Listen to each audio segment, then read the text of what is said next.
Cerita dibuka dengan menampilkan 3 orang pria yang sedang mengendarai sebuah pesawat di atas hamparan es kutub. Sayangnya, mesin pesawat yang mereka tumpangi membeku ketika melewati badai es yang sangat dingin. Kecelakaan tersebut membuat 1 orang terluka parah. Sementara Amundsen berkata bahwa mereka hampir sampai ke tempat tujuan. Di tempat lain, Leon yaitu kakak Amundsen menyempatkan waktu untuk datang ke rumah adiknya karena sudah lama dia tidak bertemu. Namun sayangnya, dia hanya bertemu dengan pacar adiknya yang bernama Bess. Mereka berdua pun berkenalan dan saling bercerita satu sama lain. Leon mulai bercerita mengenai masa kecil dirinya bersama Amundsen, sekaligus yang menjadi awal mula mereka menyukai petualangan. Jadi sewaktu kecil, ayah mereka yang bekerja di sebuah kapal membawa pulang sebuah bola dunia yang diterangi dengan lampu. Saat itu Amundsen yang penasaran menanyakan, kenapa di bagian utara belum dipetakan seperti daerah yang lainnya? Dan sang ayah kemudian menjawab bahwa belum pernah ada orang yang bisa sampai ke sana. Dan beberapa orang percaya kalau di daerah tersebut terdapat daratan. We started experimenting with polar conditions.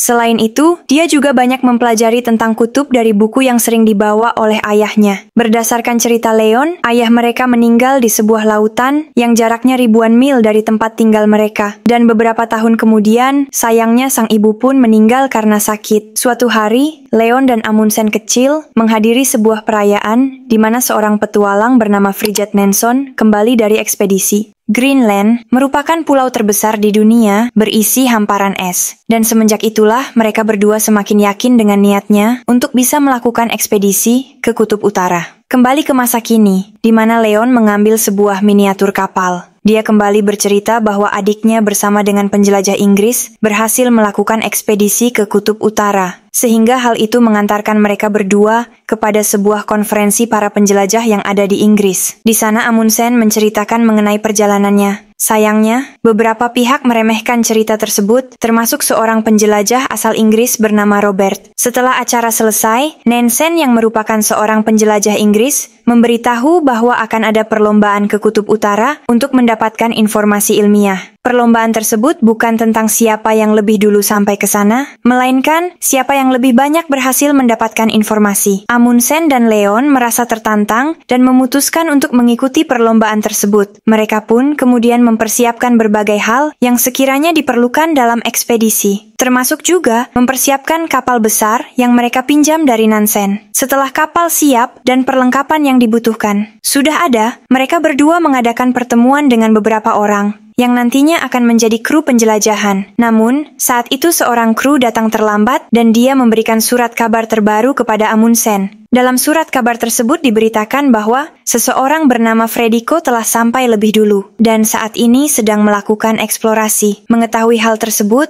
Amundsen merasa semua persiapannya sia-sia karena nyatanya tidak ada hal spesial lagi yang bisa mereka temukan. Nantinya mereka juga sadar dengan adanya berita tersebut, maka para investor tak akan mau lagi memberikan dananya. Amundsen yang merasa kesal kemudian menyendiri di dalam kamarnya. Dan saat itulah peta dunia yang ada di meja terjatuh. Hingga muncullah ide untuk melanjutkan ekspedisinya. Idenya dia sampaikan kepada Leon.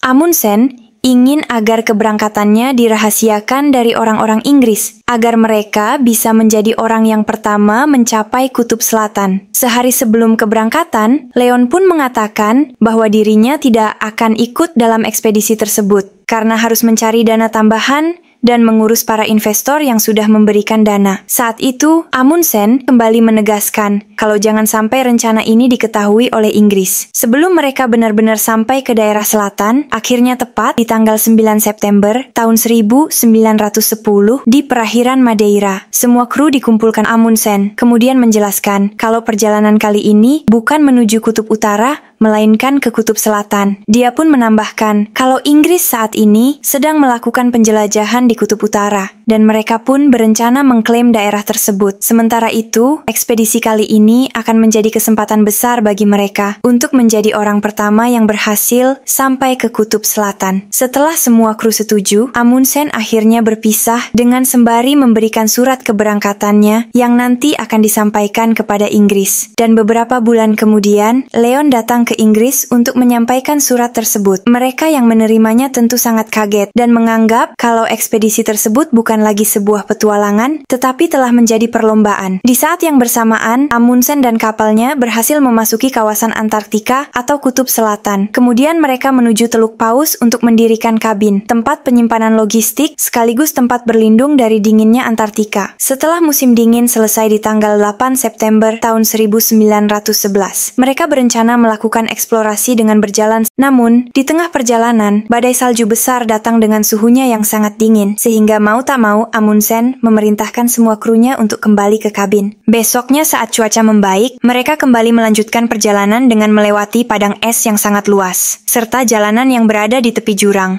yang beresiko longsor. Dan benar saja dalam perjalanan itu, apa yang mereka khawatirkan terjadi. Karena tiba-tiba, es longsor hingga salah satu seorang kru hampir saja terjatuh ke dalam jurang. Untungnya, orang itu masih kuat berpegangan, sehingga yang lainnya bisa dengan cepat mengangkatnya kembali. Setelah itu, mereka melanjutkan perjalanan hingga mendekati daerah pegunungan. Dari sana, mereka bisa melihat beberapa puncak gunung dan menamai gunung-gunung tersebut dengan nama setiap anggota krunya. Saat hampir malam, Amundsen meminta salah satu anggota untuk membunuh satu anjing penarik untuk dijadikan sebagai makan malam. Dan setelahnya, mereka bisa makan bersama. Di hari berikutnya, mereka kembali melanjutkan eksplorasi dan lupa mencatat semua jalur yang mereka lewati, termasuk menandai setiap tempat yang pernah mereka tempati untuk beristirahat. Dan akhirnya setelah berhari-hari, mereka melewati padang es tanpa ujung, tepat di tanggal 14 Desember 1911. Sampailah mereka di tengah-tengah Kutub Selatan dan bersama-sama menancapkan bendera Norwegia di atasnya. 2 tahun kemudian, Leon dan Amundsen mengikuti konferensi geografi yang diikuti oleh para ilmuwan. Namun bukannya mendapatkan penghargaan atas ekspedisinya. Amundsen malah dipermalukan karena para ilmuwan lebih menganggap bahwa Kapten Scott yang menjadi pahlawan. Meskipun pada kenyataannya Amundsen mendahuluinya mencapai Kutub Selatan, ternyata Kapten Scott dan timnya melakukan ekspedisi susulan. Namun mereka tidak berhasil kembali ke Inggris dan dibiarkan meninggal di tengah perjalanan. Para ilmuwan Inggris itu mengolok-olok cara Amundsen bertahan hidup di Kutub Selatan yang dianggap sadis, yaitu dengan memakan anjing-anjing yang menarik kereta. Di bulan Juli 1916,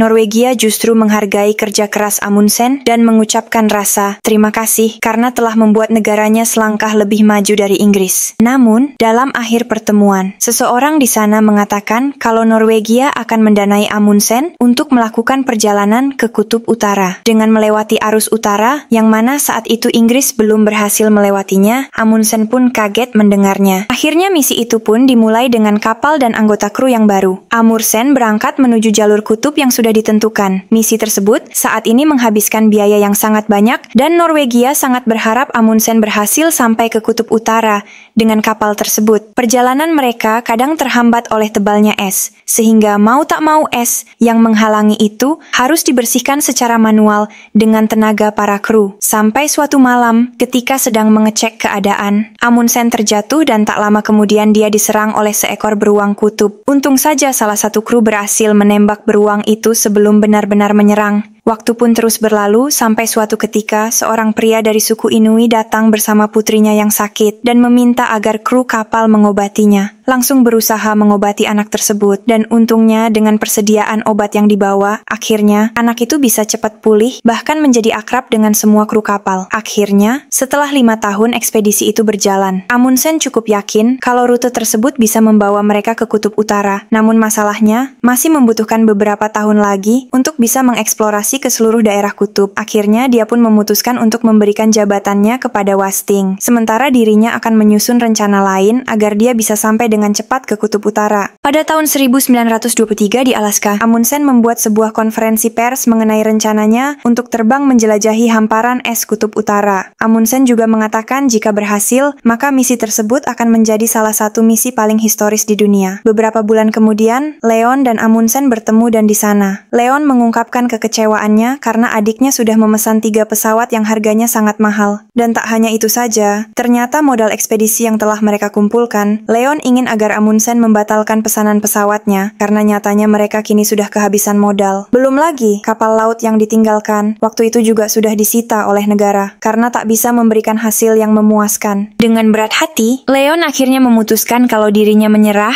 dan tak mau lagi mengurus semua keuangan ekspedisi. Sejak saat itulah Leon berpisah dengan Amundsen. Sementara itu di tempat lain, ternyata Amundsen berhasil mendarat di Kutub Utara. Namun saat itu dia memutuskan kembali demi keselamatannya. Walaupun dalam hatinya, dia belum puas karena belum eksplorasi seluruh Kutub Utara. Dan sesampainya di Norwegia, kedatangan tim ekspedisi Amundsen disambut sangat meriah oleh masyarakat. Bahkan mendapatkan kehormatan bertemu dengan Raja dan Ratu Norwegia dalam sebuah perayaan. Leon yang juga hadir berusaha memberikan selamat kepada sang adik dan mengajaknya berjabah tangan. Namun saat itu, Amundsen mengabaikannya. Kemudian pada bulan Mei tahun 1926, balan udara itu diterbangkan ke Kutub Utara. Ekspedisi balan udara milik Italia yang dipimpin langsung oleh Amundsen. Dan pada tanggal 12 Mei, mereka berhasil tiba di Kutub Utara. Setelah misinya berhasil, Amundsen pulang dan terlihat mengobrol dengan sang kakak. Leon ternyata sedang menulis sebuah buku dan meminta sang adik untuk menulis pengalamannya terkait orang-orang Inggris yang pernah menghinanya dulu. Amundsen juga menganggap bahwa orang-orang Inggris melakukan hal yang tidak adil kepadanya dan berharap rivalnya Scott masih hidup untuk melihatnya yang saat ini telah berhasil. Selanjutnya terlihat diadakan sebuah pertemuan untuk merayakan keberhasilan Amundsen sebagai penjelajah kutub tersukses. Di tengah pertemuan, tiba-tiba mereka mendapatkan pesan bahwa balan udara itu hilang saat terbang ke Kutub Utara untuk ekspedisi lain. Misi pencarian tersebut akan dilakukan dengan pesawat, namun sejauh ini belum ada yang berhasil terbang dengan pesawat menuju ke Kutub Utara. Amundsen akhirnya terbang ke Kutub Utara, ditemani 2 orang rekannya, dan adegan kemudian menunjukkan baling-baling pesawat yang mogok. Pesawat mereka pun jatuh ke dalam jurang. Setelah mendapatkan kabar tentang jatuhnya pesawat Amundsen, Leon mengambil bola dunianya yang diberikan ayahnya sewaktu kecil dan membantingnya hingga pecah berkeping-keping. Kemudian dia pun mendengar suara mobil di luar rumah.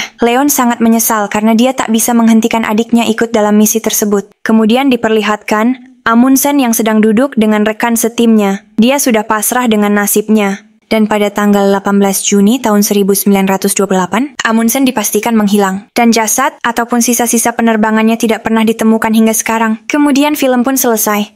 Jadi, itulah kisah film ini. Gimana? Menurut kalian seru nggak? Kalau seru jangan lupa komen di bawah ya. Jika kalian suka dengan kontennya, jangan lupa untuk like, tekan tombol subscribe, dan juga nyalakan lonceng notifikasinya. Supaya kalian nggak ketinggalan konten seru yang berikutnya. Kurang lebihnya mohon maaf. Terima kasih.